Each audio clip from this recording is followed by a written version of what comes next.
Now, it is important to recall that famous historian's words that India has always been weakened from within.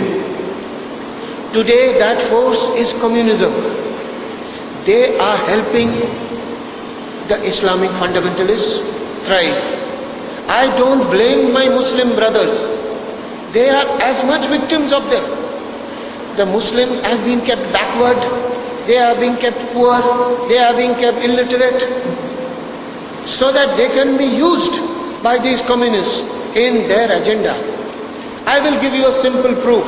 The Rajendra Sachar Commission. The Rajendra Sachar Commission has just come out with its report. And which state has it written is the Muslim in the worst condition, economically and socially? It is West Bengal. The Muslims have been in power in Bengal the communists have been in power in Bengal for 30 years. The Muslim population in Bengal is 26% officially and 35% unofficially. I have myself contested an election in Bengal. I have seen that the number of Muslims in the voters list is more than the number of Muslims on the census. In the constituency where I fought, Damdam, I was surprised to see that the voters list had 78,000 Muslims. But the census population for Damdam says the population is no more than 30,000 Muslim population. How is this? Because the communists of West Bengal for the last 30 years, they have been bringing Muslims from Bangladesh. They bring Muslims from Bangladesh and they put them into the Bengal voters list for their own support. Since 1983, the Intelligence Bureau in Delhi has been warning the West Bengal government of Jyoti Basu, now Buddhadev Bhattacharya, please be careful. West Bengal is being used as a staging ground for carrying out terrorist strikes inside India. Many messages have come. Many messages have been sent out. But the West Bengal police does not do anything. They help the Islamic fundamentalists come from Pakistan. They set up base in Dhaka. From Dhaka they come to West Bengal freely without hindrance. You must have seen in the Bombay blasts, where the intelligence agencies have said very clearly, where had these people come from? They did not come from Kashmir. They came to India via West Bengal. Today, Pakistan is using Bangladesh as their operations base. It is difficult, to work from Kashmir all the time. Kashmir is a very difficult place. The terrain is unreliable. It's in the winter, 5 months, you cannot cross over through the mountains. A better place, they now realize, is the Bengal-Bangladesh border, because there is no border.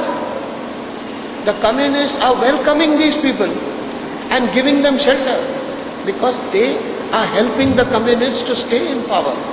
What can be a bigger national crime than that? The whole world is aware of this, that after the fall of the Taliban in 2001, the Al-Qaeda is now sending money to fund operations from Bangladesh. Al-Qaeda has already named India, Israel and United States as its principal enemies. This is available on any website.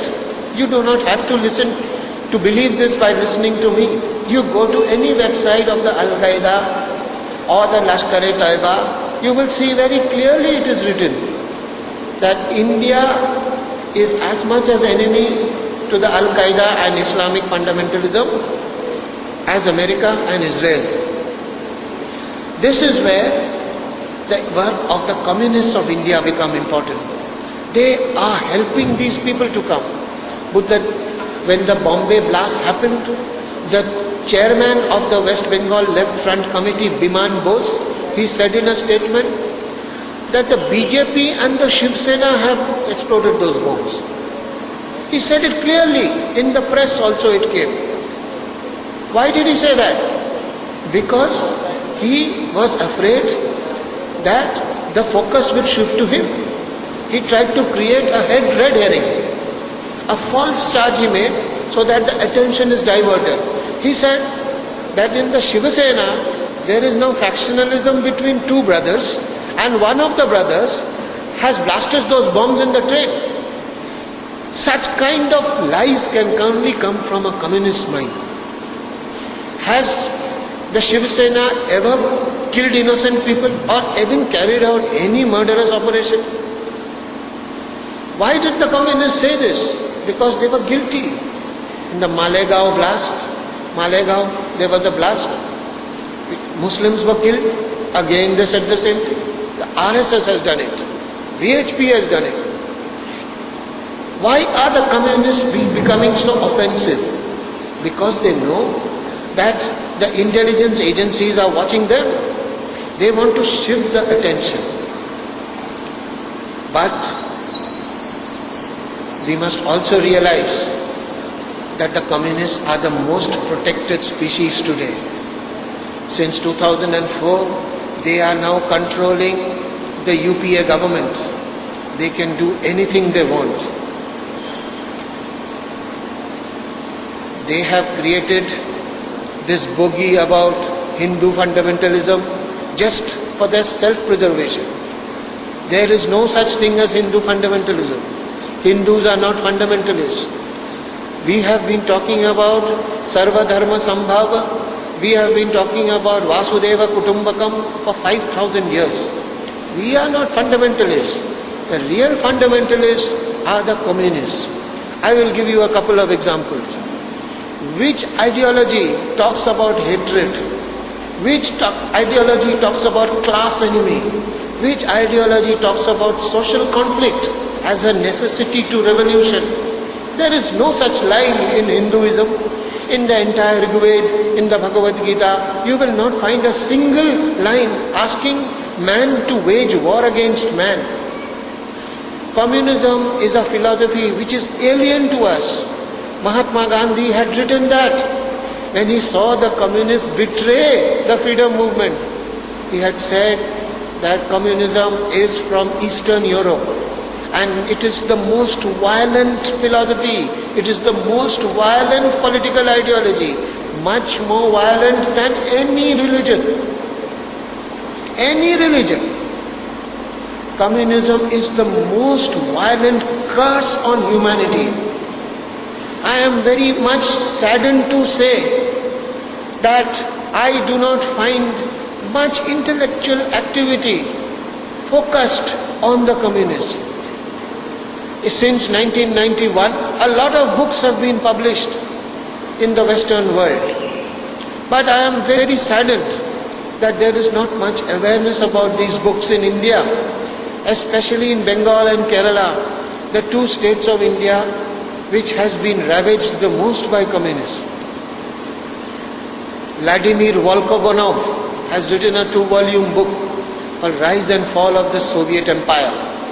Kindly read this book, Vladimir Volkogonov. Read Edward Radzinski, his biography of Stalin. Read a famous book called Black Book of Communism. It is a thick book published by Harvard University Press. It is written by 5 authors.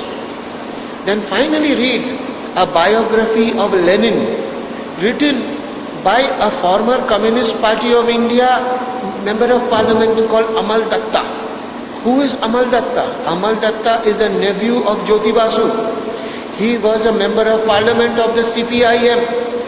He has written a book on Lenin, in which he has written that Lenin is a bigger mass murderer than Adolf Hitler. Can you believe it? A communist himself has written this. Communism has been responsible, my friends, for more deaths than any other war, disease or scourge on humanity. The Black Death of Europe, the Great Plague which we learn in history, killed how many people? 3 million people. How many people did Hitler kill? 6 million, 7 million? But how many people have died under communism in the 20th century? You will be surprised to know it is 100 million. 100 million people have been killed under various communist regimes in the 20th century. And this book has not been, these facts are not coming from a RSS book. These books are now written by former communists themselves. 100 million people have been killed. And that philosophy is still alive in India,